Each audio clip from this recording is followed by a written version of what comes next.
ทั้งหลายแต่พระพุทธองค์นั้นเกิดจะหันกันได้ว่าคนเฮาทุกคนมีสิทธิ์ที่จะทัดเทียมเท่าเดียวกันต่างกันว่าคนเฮานั้นจะมีการพัฒนาทางด้านจิตใจและปัญญาและมีคุณธรรมมากน้อยกว่ากันเท่าอันจะหาได้ก็คือในชมพูทวีปหรือว่าอินเดียปัจจุบันจะหาได้ว่าวันณะปัจจุบันก็ยังคงมีอยู่วัฒนธรรมเราจะหาได้ว่ามีความเหลื่อมล้ำของชั้นวรรณะกษัตริย์พราหมณ์แพทย์สูตรและจันทานสิ่งเหล่านี้เราจะเห็นได้ว่าเป็นความเหลื่อมล้ำของในคนสังคมในชมพูทวีปในยุคก่อนพระพุทธศาสนาและกลับมาในยุคของพระพุทธองค์จะเห็นได้ว่าพระพุทธองค์นั้นได้ล้มเลิกแห่งคำว่าชนวรรณะชนชั้นวรรณะเกิดขึ้นและก็ได้ยกย่องบุคคลผู้มีจิตอันเปี่ยมไปด้วยคุณธรรมจริยธรรมเพราะเป็นสิ่งที่เราก็จะหันกันได้นั่นก็หมายถึงคำว่าพระพุทธองค์นั้นเป็นผู้ที่ความเป็นที่พึ่งกับผู้คนทั้งหลายได้หันแสงสว่างวันนี้ตัวเจ้าก็มีเรื่องหนึ่งครั้งในพระพุทธกาลเรื่องของพระจุลปันถกซึ่งเป็นน้องชายของพระมหาจุลปันถกนั่นเองมหาปันทปันถกน้องชายชื่อว่าจุลปันถกเกิดขึ้นศรัทธาญาติโยมทั้งหลายมหาปันถกและจุลปันถกครั้งเมื่อเป็นคฤหัสถ์นั้นก็เป็นพี่น้องร่วมบิดามารดาเดียวกันแต่จุลปันถกนั้นก็ได้ไปอยู่อาศัยกับตาของตัวเองที่มีชื่อว่าธนเศรษฐีมหาปันถกนั้นเมื่อไปรับฟังธรรมเทศนาขององค์สมเด็จพระสัมมาสัมพุทธเจ้าก็ได้เกิดมีความเลื่อมใสในพระพุทธศาสนาได้เข้าไปบวชเป็นสาวกขององค์สมเด็จพระสัมมาสัมพุทธเจ้าและก็ได้จนประพฤติปฏิบัติธรรมจนเป็นพระอรหันต์และก็หาได้ว่าความสุขแห่งนิรันดร์คือความหลุดพ้นแห่งกิเลสอาสวะทั้งหลายทั้งปวงและก็เลยมีความรักในตัวของน้องชื่อว่าจุลปันถกก็ได้เอาน้องนั้นมาบวชอยู่ตัวเมื่อบวชเสร็จเรียบร้อยมหาปันถกนั้นผู้เป็นพี่ชายอยากจะให้น้องนั้นได้บรรลุมรรคผลนิพพานเช่นเดียวกับตัวเองก็ได้มอบหมายพระจุลปันถกนั้นได้ท่องคาถาเป็นภาษาบาลีเพียงแค่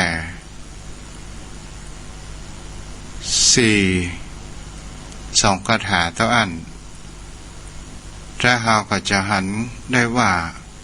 พระจุลปันถกนั้นสามารถที่จะท่องจำได้ก็หมายถึงคำว่ามีพระคาถาว่าปาทุบังยถาโกทันสุขันธังปาโปสิยาภระวิคันธังอังคิระระสังปัสสะวิโรจามานัง มาทิจะมิวันตะตระเขเป็นแปลเป็นภาษาไทยว่าดอกประทุมชาติที่ชื่อว่าโกนุชขยายออกกีบแย้มบานตั้งแต่เวลารุ่งอรุณยามเช้ากลิ่นเกสรหอมระเหยบารุจบเธอจงพินิจพิจารณาลักษณะของมุนีอังคิรสผู้มีพระรัศมีแผ่ไปไพโรจน์จูดูดที่ว่ากรส่องสว่างอยู่กลางหน้าผาอากาศฉะนั้นก็ได้มอบหมายให้กับพระจุลปันทกได้ท่องคาถาเหมือนกับเจ้าอาวาสมอบหมายให้ลูกพระลูกเนรได้ไปท่องสวดแต่พระจุลปันทกนี้เป็นผู้มีปัญญาทึบก็ด้วยความเขี่ยวเข็นด้วยความรักของพระพี่ชายคือพระมหาบรรทกก็ได้เขี่ยวเข็นน้องชายอยู่จนเป็น4 เดือนก็ยังประจำยังคาถาหรือว่าบทท่องบทเดียวตะอันเมื่อพระมหาบรรทกนั้นพี่ชายหันเขี่ยวเข็นอย่างใดก็ตามน้องก็บ่สามารถที่จะท่องจำอย่างได้ก็เลยหันได้ว่าน้องตัวเองนั้นเป็นผู้มีปัญญาทึบก็เลยบ่ฮู้จะว่าอย่างใดก็เลยบอกให้น้องว่าเธอบ่สามารถที่จะอยู่ในพระพุทธศาสนาขององค์สมเด็จพระสัมมาสัมพุทธเจ้าได้เธอจงไปออกจากสถานที่ในอารามของฉันเถิดก็คือหมายถึงว่าไล่น้องชายซิกไปเถอะอย่างได้ก็ตึงเฮียนหมูเรื่องอย่างนี้เป็นต้นแล้วก็ในหมอชีวกกุมารพัฒน์ก็ได้มาอาราธนานิมนต์พระภิกษุสงฆ์500 รูปไปฉันโภชนะพีกหารที่บ้านของหมอชีวกซึ่งพระมหาบรรทกนั้นเป็นผู้มีหน้าที่แจกพัดก็หมายถึงเขาว่าจะเอาไผ่ไปการไปงานซึ่งมีพระพุทธองค์นั้นเป็นประธานอยู่แล้วศรัทธาญาติโยมทั้งหลายพอตกเวลาเย็น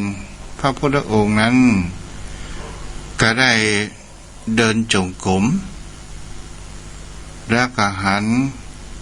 พระจุลปันทกเดินเพื่อที่จะออกจากอาราม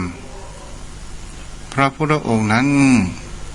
ก็ได้มีความคำว่าเมตตาและความสงสารได้มีความสงเคราะห์ผู้นี่มีปัญญาทึบแต่สามารถที่จะบรรลุเป็นพระอรหันต์ได้กระหันได้ว่าพระจุลปันทกนี้มีบุพกรรมในอดีตชาติมาก่อนก็ได้อดีตชาติบุพกรรมของพระจุลปันทกนั้นก็คือครั้งสมัยพระพุทธเจ้าพระนามว่ากัสสปะพระจุลปันทกนั้นเป็นพระผู้มีปัญญามาก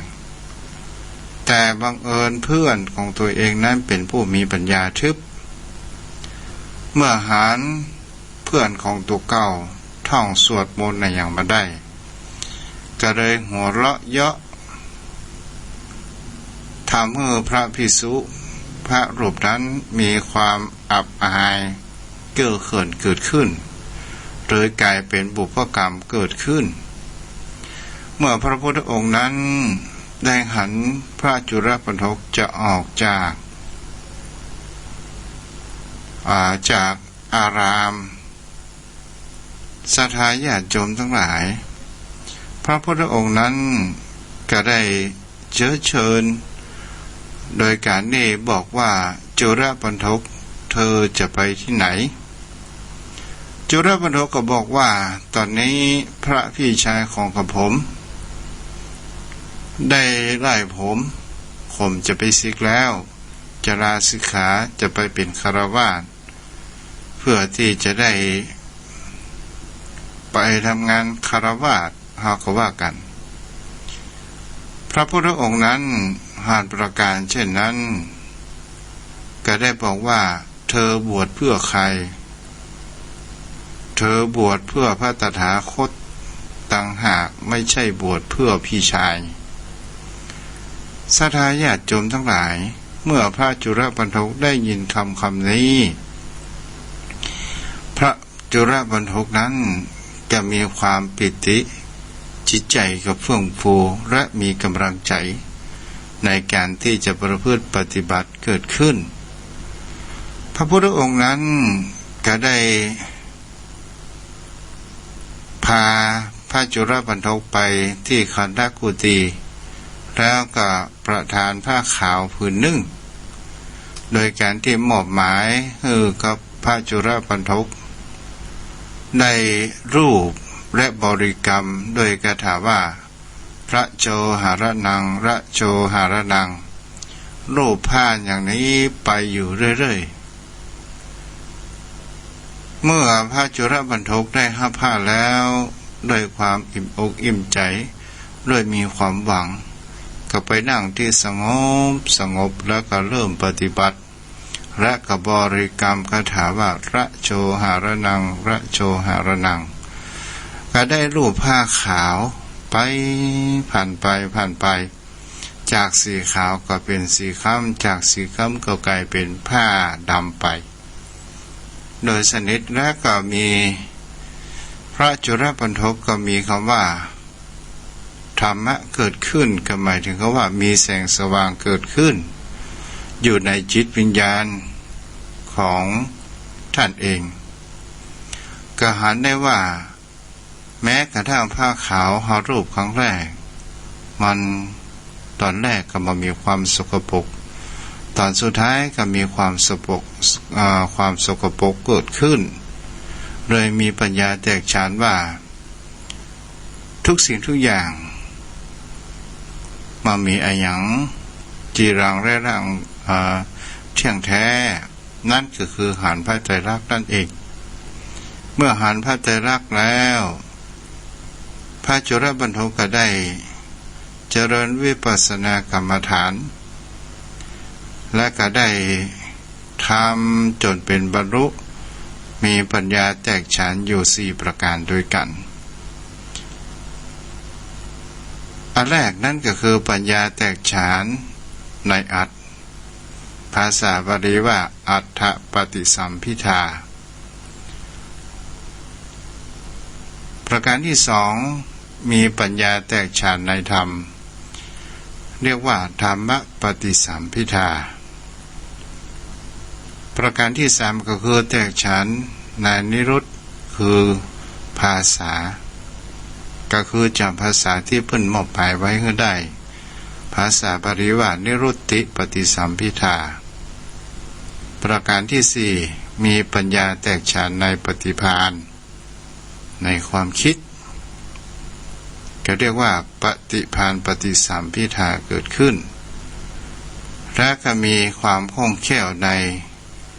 การทำวิปัสสนาของเขาว่ามโนปยิทธิและก็หันว่าจุลปันทกก็ได้บรรลุเป็นพระอรหันต์เมื่อรุ่งเช้าพระพุทธองค์พร้อมด้วยพระภิกษุสงฆ์ไปฉันภัตตาหารที่บ้านหมอชีวกกุมารพัฒน์ซึ่งเป็นหมอประจำพระองค์แต่พระพุทธองค์นั้นยังบรับบาตรปิดบาตรไว้ก่อนแล้วก็บอกกับหมอว่า ตอนนี้พระภิกษุสงฆ์ยังมาประคบเตื้อเมื่อมหาพันทกนั้นก็ได้บอกว่ามาครบแล้วมีอยู่แห่มรูปดึงท่านหมอกุมาท่านหมอชีวกลองส่งคนไปหาที่อารามไปพอที่วัดว่ามีจริงหรือไม่เมื่อคนรับใช้ของหมอชีวกกลับไปพอแล้วมีพระเต็มวัดเต็มวาโดยการที่พระจุลปันถกนั้นได้แสดงถึงปาฏิหาริย์ได้ปนของว่าได้นิมิตคือพระภิกษุสงฆ์จำนวน 1,000 รูปทำหน้าที่ต่างๆกัน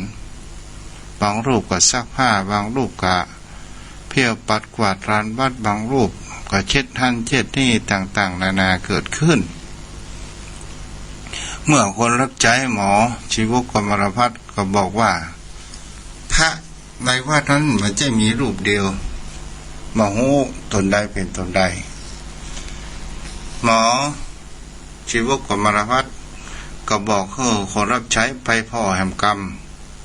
ไปพ่อแห่งกรรมแล้วก็ถามว่าพระรูปใดชื่อว่าจุลปันถกคนรับใช้ก็เตวไปที่วัดแห่งแกถามว่าพระภิกษุสงฆ์รูปใดพระจุลปันถกพระภิกษุสงฆ์จำนวน 1,000 รูปนั้นก็ตอบพร้อมเพียงเดียวกันว่าฉันนี่แหละชื่อว่าพระจุลปันถกกันนั้นผู้รับใช้ของหมอชีวกก็เริ่มเกาหัวตั้งปิ้นศรัทธาญาติโยมทั้งหลายมาหูจะเป็นรูปใดกับปิ๊กไปถามแล้วหมอชีวกกุมารพัฒน์ก็บอกว่ารูปใดกันแน่พระเจ้าข้าพระพุทธองค์ก็บอกว่าคนรับใช้ไปถามว่าพระภิกษุสงฆ์รูปใดที่ชื่อว่า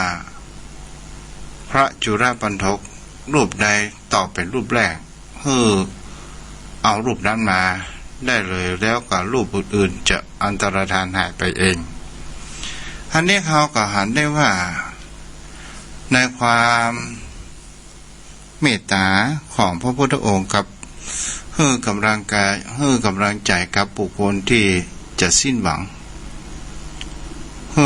แสงสว่างกับบุคคลที่มีปัญญาทึบจะหันได้ว่าพระพุทธองค์นั้น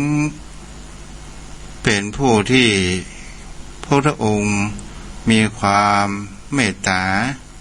ต่อมวลมนุษย์ต่อผู้คนทั้งหลายและก็คือโอกาสที่เราจะหันได้ว่านี้ก็คือตามแนวรักธรรมคำสอนของพระพุทธองค์เกิดขึ้นโยมพ่อโยมแม่เราก็จะหันกันได้ว่าในความเมตตาในความกรุณา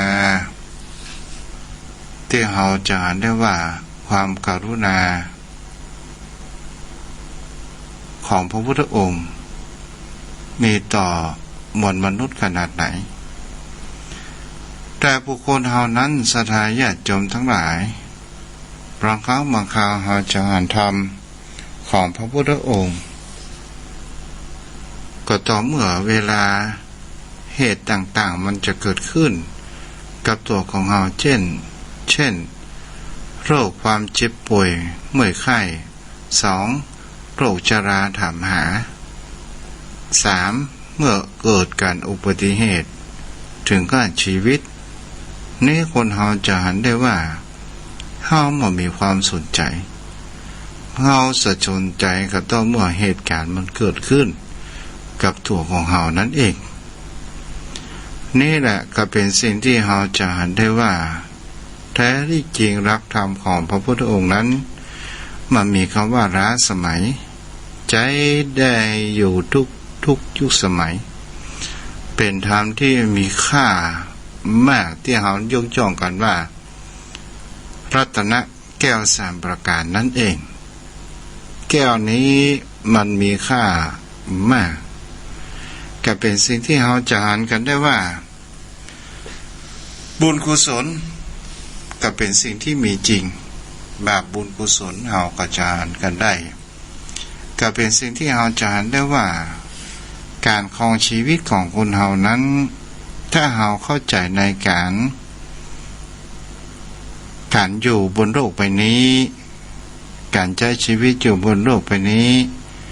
ถ้าเราเข้าใจในการตามรักธรรมตามที่พระพุทธองค์บอกไว้เราก็จะมีความเข้าใจชีวิตของเราและเราก็จะมีตัวคำว่าความวุ่นวายว้าวุ่นความโศกเศร้าอะไรต่างๆนานาเกิดขึ้นจะเกิดขึ้นกับจิตใจของเรานั่นเองทำไมคนเราถึงปฏิบัติธรรมเพราะว่าคนเรานั้นจะเห็นได้ว่าการที่เราปฏิบัติธรรมก็เพื่อที่เราจะคลายคำว่าโศกเศร้าอะไรหาความน้อยอกหมองใจต่างๆความเสียใจอาจเกิดจากการพลาดพลาดอาจจากการสิ่งที่เราไม่ได้ปรารถนาก็ตาม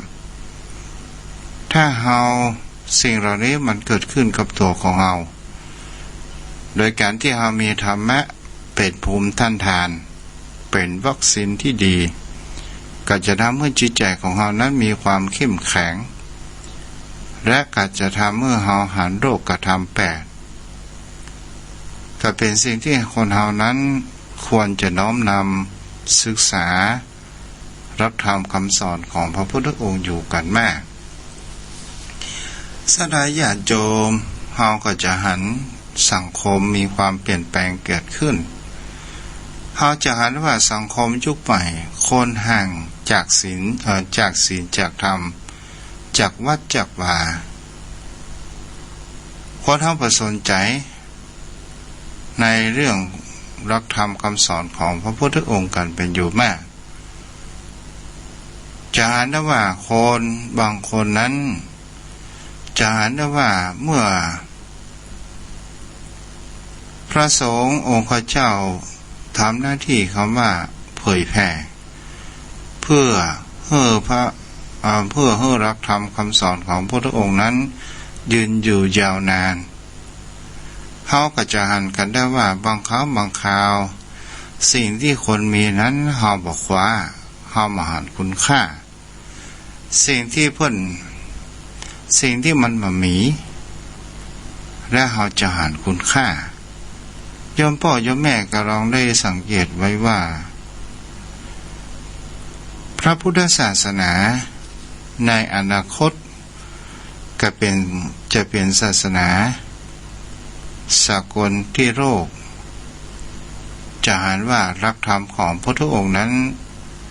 เป็นสิ่งที่มีค่ามากใช้ได้ทุกประการนั่นเองศรัทธาญาติโยมก็ลองสังเกตดูหันว่าคนต่างประเทศจะเป็นประเทศสหรัฐก็ตามแถบยุโรปก็ดีก็จะหันถ้าว่าเริ่มที่จะเอารับธรรมความสอนของพระพุทธองค์นั้นไปเผยแผ่และปฏิบัติตลอดจนถึงคำว่ามารยาทในการที่เขาจะหันได้ทางประเทศนั้นเริ่มที่จะเป็นพระพุทธศาสนาเขาเรานั้นบินจากข้ามทะเลข้ามน้ำข้ามทะเลมาใช้เวลานานพอสมควรที่จะมาศึกษาอย่างแท้จริงว่าพระธรรมของพระพุทธองค์นั้นความสุขที่แท้จริงมันอยู่ที่ไหนมันก็ขึ้นอยู่ที่ว่าจิตใจของเรานั่นเองจิตใจของคนเรานั้นเราก็จะหันกันได้ว่าถ้าเรามามีธรรมะอยู่ในหัวใจมันก็จะมีความหลงไหลความยึดมั่นเป็นตัวตนของเรานั่นเองจะเป็นคำว่าเขาด่าเราเขาเอาเปรียบเราเขานินทาเราจะหันได้ว่าเราหลงไปตัวของเราเองสิ่งที่มันเป็นนิรันดร์ มากที่สุดนั้นก็คือคำว่าจิตของเฮาก็คือดวงวิญญาณหรือว่าความคิดต่างๆนานาเกิดขึ้นมันเป็นนิรันดร์และมันเป็นอมตะตราบใดที่เฮาเข้าสู่พระนิพพานนั่นเองแต่ร่างกายของคนเฮานี้มันเป็นเพียงแค่ที่อยู่และอาศัยเป็นที่อยู่และอาศัยของคำว่าจิตใจของเฮานั่นเองจิตใจก็คือกระบวนแห่งความคิดที่เคยย้ำกับโยมพ่อโยมแม่เรียกว่าเฮาจะหันได้ว่าคนเฮานั้นบางครั้งบางคราวเฮาพักขายแต่เฮาไม่ได้พักจิตแต่ในการประพฤติปฏิบัติธรรม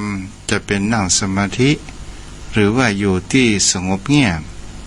นั้นก็คือการที่เฮาพักจิตใจของเฮา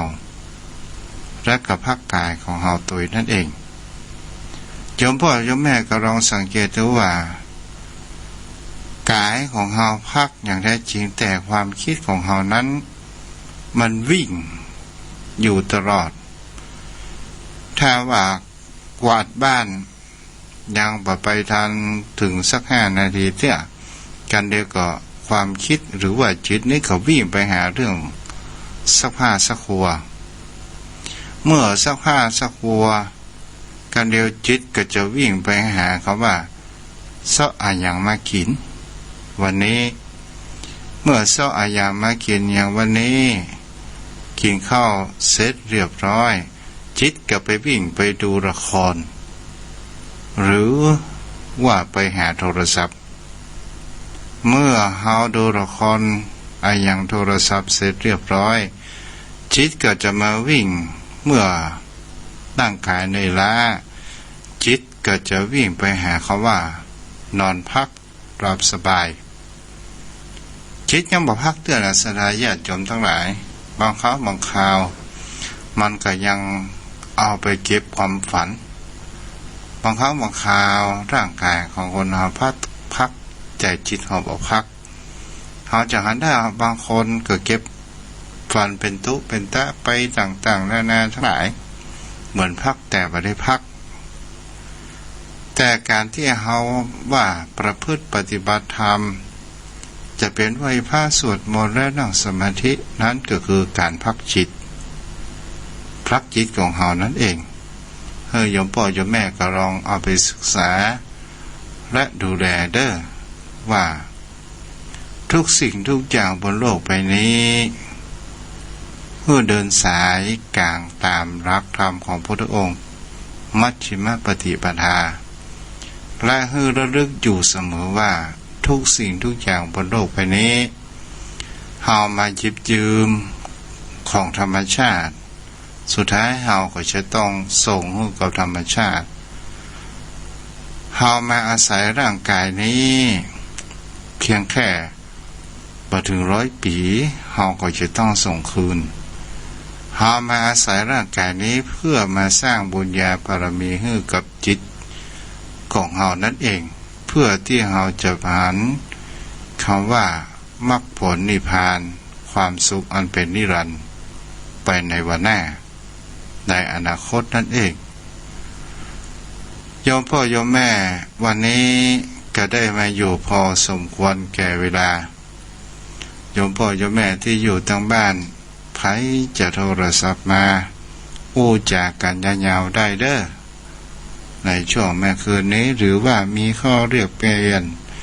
สนทนาธรรมกันคนเฮาทุกคนไขตึงหมองูไปเสียหมดนอกจากพระพุทธองค์เฮาหูพ่องหมอหูพ่องเฮามีประสบการณ์นักพ่องน้อยพ่องในสิ่งที่เฮาเรียนรู้ฉะนั้นสิ่งที่เฮาควรทำอยู่สม่ำเสมอคือเฮาบ่เป็นคนน้ำล้นแก้วก็หมายถึงเขาว่าเฮายอมรับความชี้แนะจากบุคคลอื่นถ้าเฮาเป็นคนมีคำว่าอีโก้อัตตาสูงกูเก่งกูดี อย่างนี้จะถือว่าเป็นคนน้ำล้นแก้วมายอมรับความคิดของคนอื่นส่วนตัวทุกเจ้านั้นเป็นคนน้ำบ่ล้นแก้วสถานญาติโยมทั้งหลายสามารถที่จะเติมความคิดใหม่ๆเข้ามาได้อู้จ๋าบางสิ่งบางอย่างทุกเจ้าก็บ่ฮู้ทุกเจ้าก็บ่ฮู้แต่บางสิ่งบางอย่างก็ฮู้บางสิ่งบางอย่างก็บ่ฮู้มันเป็นเรื่องธรรมชาติเป็นเรื่องธรรมดาของบนโลกใบนี้โทรเข้ามาได้0631639950พูดกันยาวๆเด้อเนาะเป็นชั่วโมงเติบมากก็อยู่กันในช่วงแม่คืนเนาะโทรเข้ามาได้เด้อโยมพ่อโยมแม่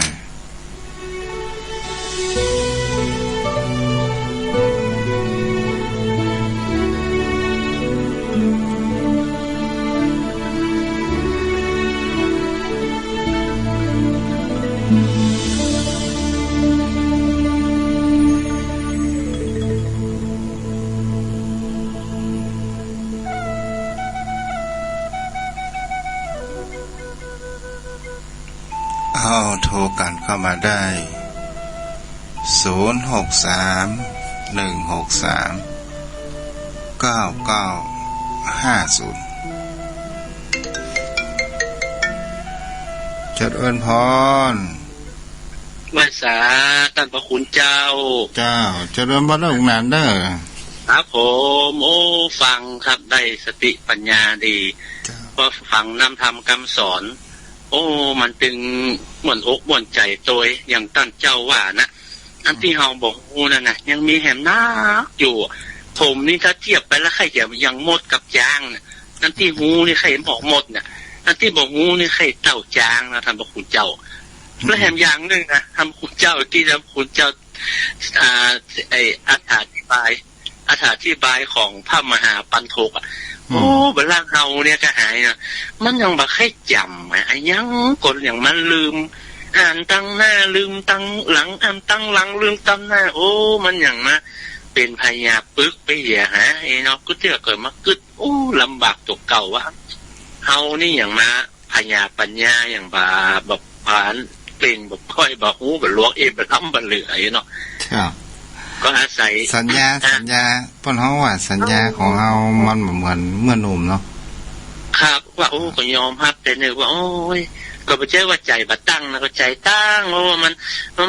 ไอ้กับเวียกกับการเนี่ยมันอย่างผมเขานี่ก็บ่พอคิดว่าหยังแต่ใดก็พอมีอยู่มีกินอาศัยของเก่าของเดิมของป้าอุ้ยแม่หม่อนเปิ้นเหลือไว้ฮื้อเนาะเฮาก็ว่าได้ลำบากตัวนี้ล่ะแต่ว่าเฮามาอย่างมาห้ามมาเฮียนธรรมะมันเป็นประจำไปเหี้ยโอ้ตะกอนเฮาไปบวชห้ามเฮียนก็มาดึงว่าคนฮู้ดีจำดีแล้วก็ไปเนี่ยเวียกเนี่ยการเมินไปมันบ่ได้ลื้อได้ฟื้นมันก็หลงลืมไปหมดเฮาปิกมาอย่างบ่เดียวมีเวลาแต่โอ้เวลาก่อนนักสบายแต่ตั้งเวลาที่เหลือบ่เดียวเนี่ยมันอาจจะอยู่ถึง60-70อยู่เฮามาศึกษาธรรมะปัญญาเฮามันรับบ่ได้เว้ยมันเ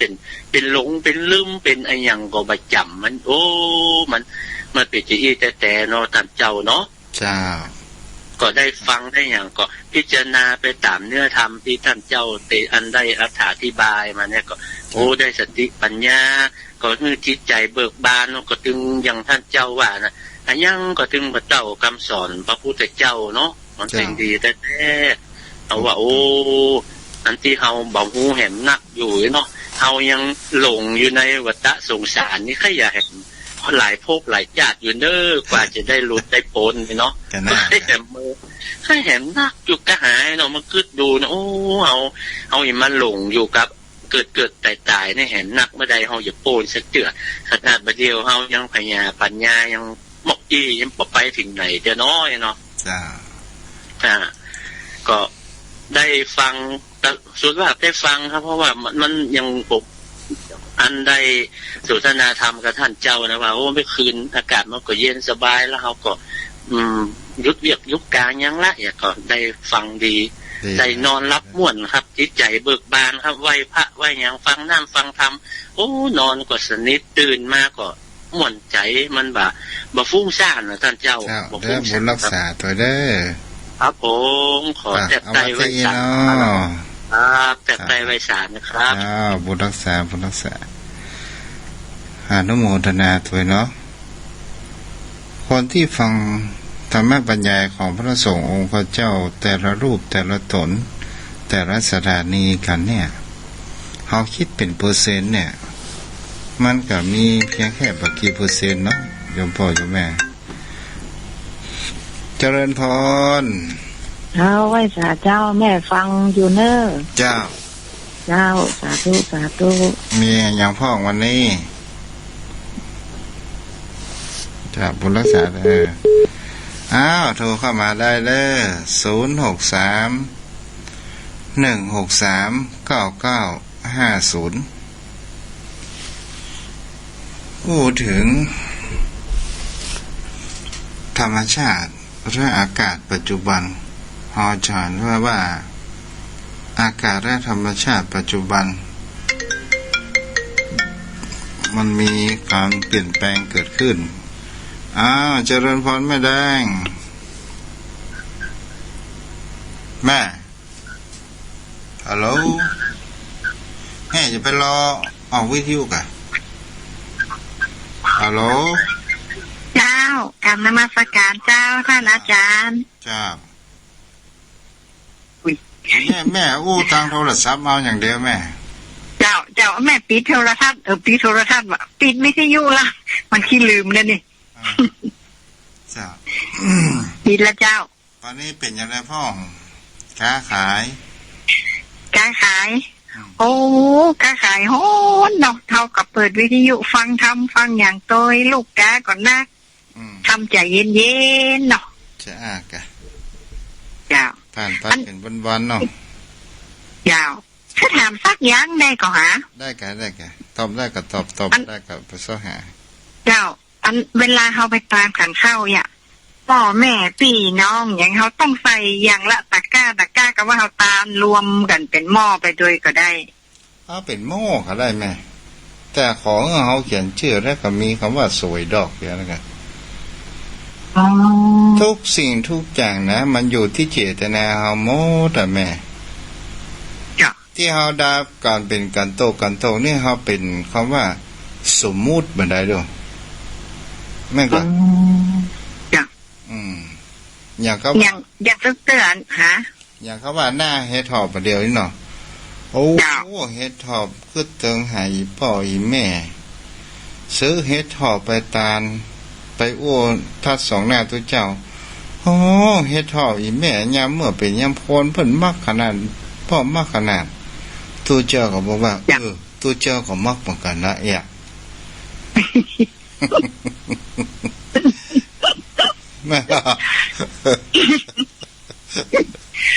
จ้านะเพราะนี่ว่าสมัยแต่อย่างยายมีน้อมีแม่มีพ่อมีปี่มีน้องเนี่ยถ้าเตือนเขาตานขันเข้าตานเนี่ยเขาต้องเอาซ้าไปเป็นแกนเนี่ยเขารวมไปเลยได้รอเขาเขียนเนี่ยเตว่าบุตรเตว่าดาพ่อเกิดแม่เกิดพ่อแม่ของเขาพี่น้องของเขาได้เนาะกับแม่มันมีปัญหาอย่างก็ว่าเขาจะตานเข้าหม้อแขมหม้อทุกสิ่งทุกอย่างนี้ถ้าเปิดมานั่งกินได้อ้ำไม่แม่อย่างเงี้ยได้พี่น้อยมึงมาตั้งใจแหมน้อยละย่าก็ถึงว่าเอาสักเสือเนาะมีเป็น10ขันก็ติ้วซะเป็น10แกนบางหม้องมันใส่ถุงเซี่ยวๆแต่แม่บ่ใส่ถุงเซี่ยวๆนะแม่จะเอาตะกร้าเป็นแกนเนี่ยขึ้นอยู่กับความเจตนาของเฮาแม่เจตนาของเฮาถ้าเฮามีเจตนาอันบริสุทธิ์แรงกล้าบุญกุศลนี้ก็ไปถึงดวงวิญญาณของพ่อของแม่หมดอาหารเหล่านี้ก็จะกลับกลายเป็นอาหารทิพย์แล้วก็เพิ่นจะมาปตาอนุโมทนาเนาะแม่เนาะเข้าใจแล้ว จ้ะบางคนเปิ้นหาว่า ต้องใส่ไปคันเปิ้นกินของใบของมันเปิ้นเอาปิ๊กบ้านของใบของมันติ้วของใบของมันนี่ว่ะเป็นบัดใหญ่เนาะแล้วขอหันกันยามเมื่อเฮาแค่ก็มองนะยามเมื่อเฮาเป็นยามโพนนี่แม่เฮาก็ฮ้องกันกินข้าวจังได๋เจ้าแม่นก็จ้ะเนี่ยเขาว่านะ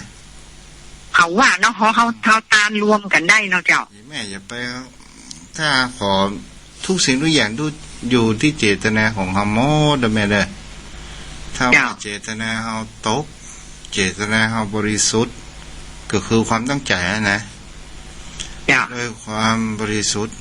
ถ้าอีแม่เอาแกงกาดปตานี่เนาะโอ้อีอันนี้ตาหนึ่งอีป้อ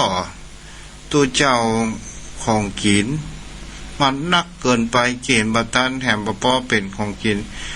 ตัวเจ้าเอากำขว้างลงถังขยะอีแม่ไปหาโอ้กูซื้อมาถึงเป็น10เป็น20ตัวเจ้ามาขว้างหมดเนี่ยหรือว่าเวลาที่เฮาประทานวันที่เพิ่นไปจุ่มนมกันหลายๆอ่ะทุกเจ้าจะกินหมดเลยแม่ถ้าเฮาตานเป็นหม้อถ้าเฮาตานเป็นตะกร้ายังเป็นอะเยาะอะแยะอยู่เนาะอันนั้นถุงอันนั้นถุงอันนั้นถุงอันนี้ถ้าเฮาตานเป็นหม้อเปิ้นก็ตักกินได้อ่ะเนาะน่ากล้าเฮาต้องก็นี่แม่จะแยะอย่างนั้นเนาะแม่ก็บ่ฮู้เนาะแน่เพียงอย่างเดียวว่าไปวัดเอาหม้ออย่างไปให้อ่ะถ้ามาให้หม้อจะหายจะแปลว่าหม้อวัดมาเนาะเขาหายเลยกระเดียวมันหายข้า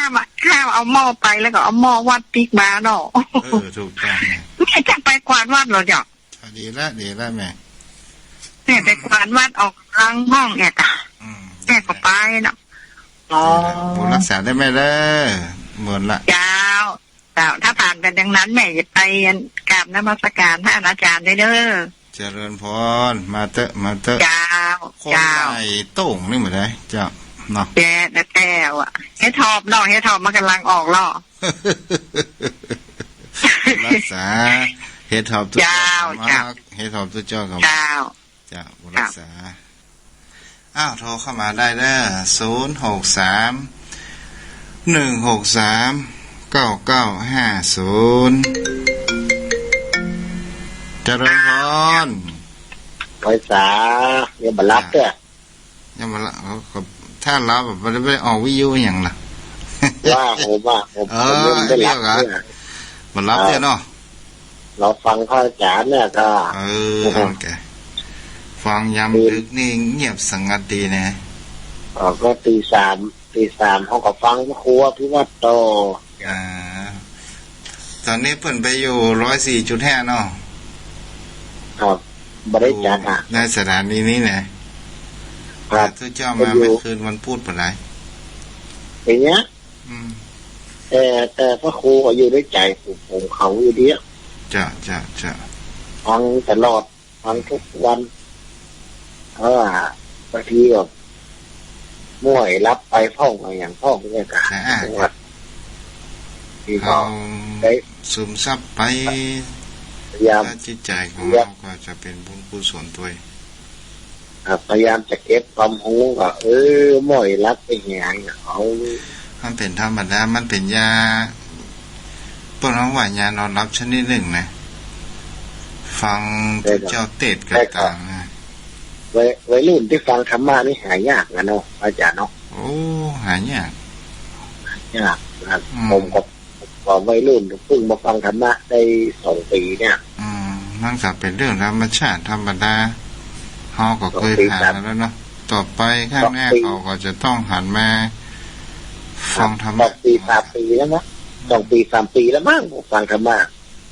ตั้งแต่สมัยท่านพระมหาอำนวยอย่างนี้เราเจ้าวันเดียวเพิ่นกับพี่แม่ออกมาดูแต่เพิ่นกระจัดทั่วคืนนะเนาะเนาะแต่ว่าวันนี้ก็ฟังพระอาจารย์ก็เฮาเดินสายกลางเด้อให้เบี้ยวมันนักมันน้อยเนาะ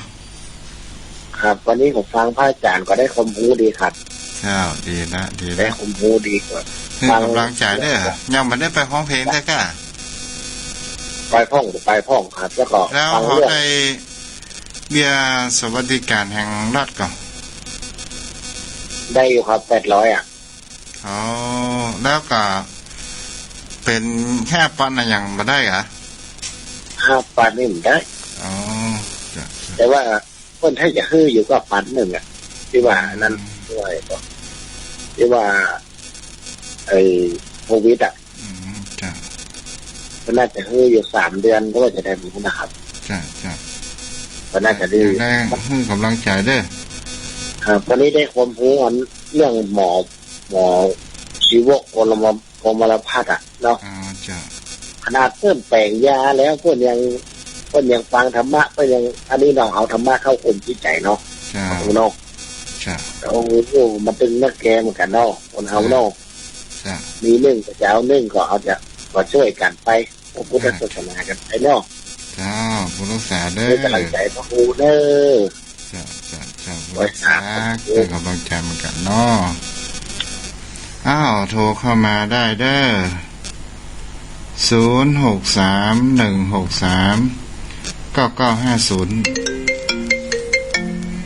เจริญพรเจริญพรแม่เจริญพรพอมาแล้วทำไมไม่พูดล่ะ อู้ทางโทรศัพท์จ้ะแม่เด้ออย่างอ่านเฮาบ่ได้อู้กันนะมันดีเลยเด้อจ้ะฮัลโหลอู้มาเลยแม่แม่อยู่ไหนอู้ดังๆเด้อ อยู่บ้านไม่หาดเจ้า ที่ไหนก็ไม่แก้จ้า นะ อยู่ไหนก็ อยู่บ้านไม่หาดเจ้า อ๋อที่ไหนฮะน่ะอำเภอ สมมติไม่อยากเจ้า อ๋อห้วยหยาบสั่งกับแป้งสั่งกับแป้งว่าพันธิเนาะแม่เนาะ จ้า มีอย่างทุกอู้ทุก่อหา ฮะ มีอย่างอู้ทุเจ้าพ้อง อ๋อก็อันที่เจ้าเทศเนี่ยอย่างดีเหรอ จ้า ทุกทีมนะเจ้า จ้าดีเนาะ ว้าว จ้าผู้รักษาแล้วแม่เด้อจ้าอ้าวโทรเข้ามาหมายเลข0040เนาะ06316399